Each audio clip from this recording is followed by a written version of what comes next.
I'm Kimberly. I am a trauma informed, equine assisted integration and breakthrough coach, universalizing my True North message. I believe that when we connect with our own individual True North, we are then living in our divine mission, and everything unfolds magically. We learn to live and love in divine timing. Welcome to the show. Today, I want to talk about the story that I'm finally ready to tell. And not because I think my story is more important than anyone else's, but because I've come to realize that the things we spend the most energy hiding are often the things that can connect us to one another. And for years, I've talked about healing. I've talked about the nervous system and regulation and trauma, horse medicine, astrology, human design, and finding your own inner compass, your true north. But there's always been a part of my own story that I've kept tucked away in the shadows. And it's not because I was ashamed of it anymore, but because I wasn't sure I wanted to be seen through it. And lately, I've been thinking a lot about my North Node in Pisces in the third house, which is all about communication, the house of speaking, the house of sharing our story. And I've realized something. For most of my life, I've been healing Chiron in the third house, Aries, the wound around speaking, the wound around being seen, the wound around telling the truth. And maybe this podcast is part of that healing. And it feels like it's time. You see, my story doesn't begin with horses. It doesn't begin in Sedona. It doesn't begin with healing.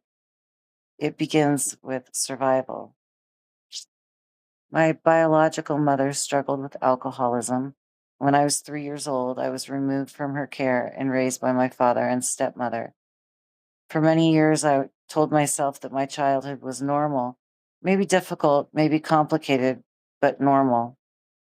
It wasn't until much later that I began studying trauma, attachment, and family systems, emotional neglect, and personality disorders that I started seeing things differently.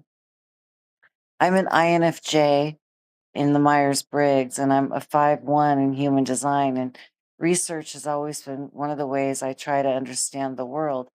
And eventually, all the dots started connecting. And I won't sit here and diagnose anyone, but what I can say is that I grew up in an environment that was emotionally unavailable and emotionally neglectful. My stepmother never hugged me. She never kissed me. She never told me she loved me. And there were times when she ignored me for months at a time, and sometimes longer. Humiliation was normal, criticism was normal, emotional connection was not. There was some physical abuse.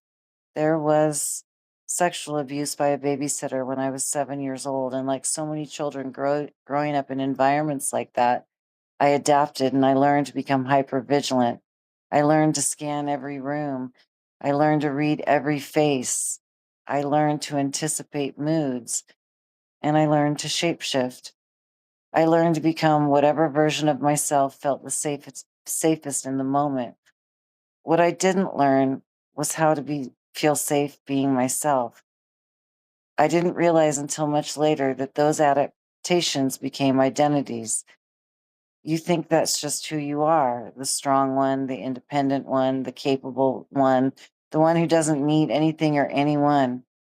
But underneath that strength was a little girl who learned that vulnerability was dangerous, that love could just disappear, that connection wasn't guaranteed, that people could leave. And when those beliefs live in your nervous system, they don't just disappear because you become an adult.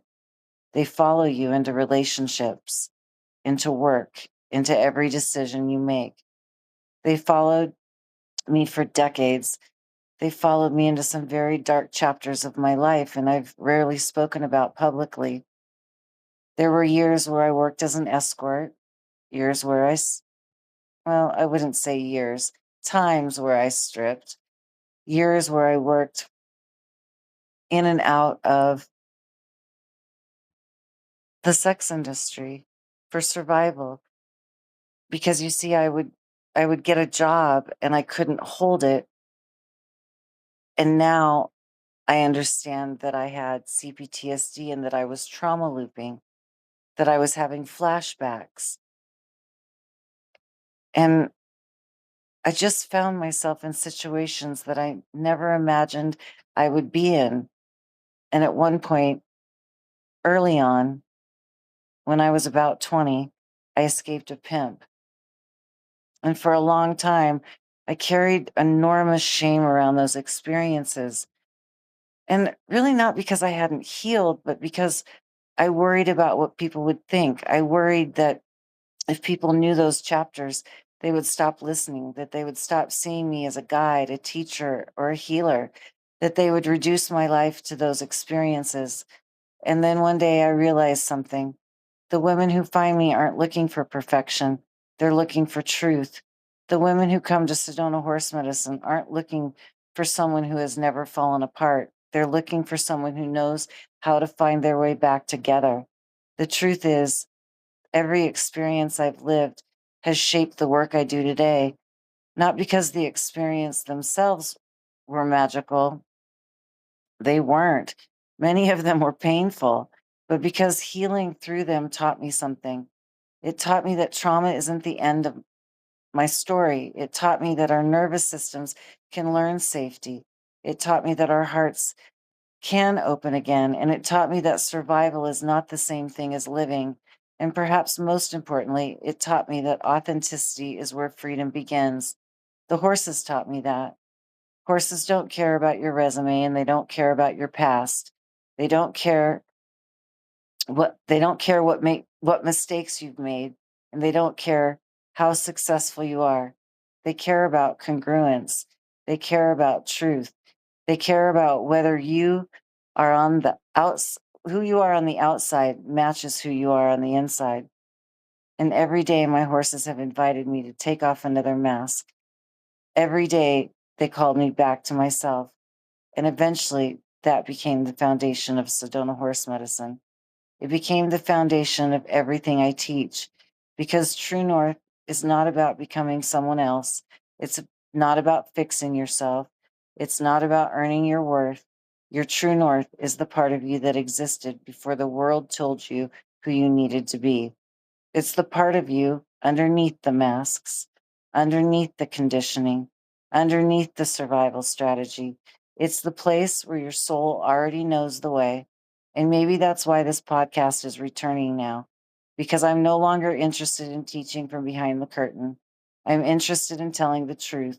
I'm interested in having real conversations about healing, about trauma, about horse medicine, about spirituality, about relationships, about purpose, about what it means to stop abandoning yourself, and about what happens when a woman finally decides she's done hiding. If you're listening today and parts of this story sound familiar, I want you to know something. You are not broken, you are not behind, and you are not defined by the things you had to do to survive. There is a compass inside of you. There always has been. And no matter how lost you've felt, it has never stopped pointing the way home. So I want to thank you for being here and thank you for witnessing this beginning. Until next time, follow no one. Your inner compass knows, and you are the magic. Thank you.